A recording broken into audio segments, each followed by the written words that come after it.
Thousands of young girls are getting caught up in a brutal gang culture where rape is used as a weapon and smuggling guns and drugs is seen as normal.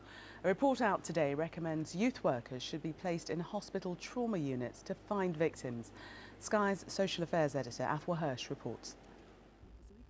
Girl gang members may have the image of being tough, but scratch beneath the surface and it's much more complex. I had two different types of initiation. So there's one where I have to fight the girls who are already gang members and to prove like my worth to them. And then there was the boys, so being passed around by the boys, and that happened to me.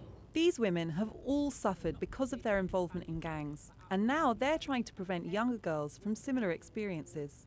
I wanted to be accepted and they fed on that acceptance. I had issues at home with my schooling, with my behaviour. I'd run away from home.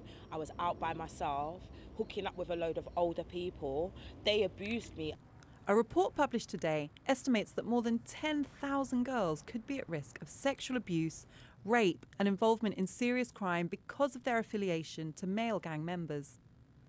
This 16-year-old has had to move to a different area and is trying to rebuild her life after her involvement with a male gang.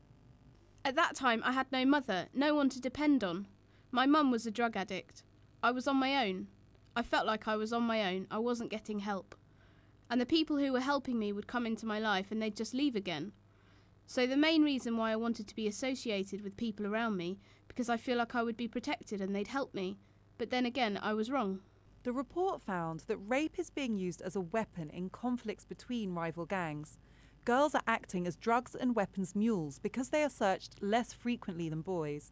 And girls are being treated as sexual objects passed around groups of boys. Nowadays, girl rap is more sexualised. People that, these girls are looking at is more, like Rihanna, Nicki Minaj, and they sexualise themselves a lot more. So that makes a girl in a gang weak because they look at these girls only as sex objects. There are still no figures for how many girls are suffering sexual abuse and exploitation at the hands of male gangs. But former gang members warn that unless more is done, a generation of vulnerable girls are losing their childhoods. Afua Hirsch, Sky News. Rachel's up next to tell us what's coming up in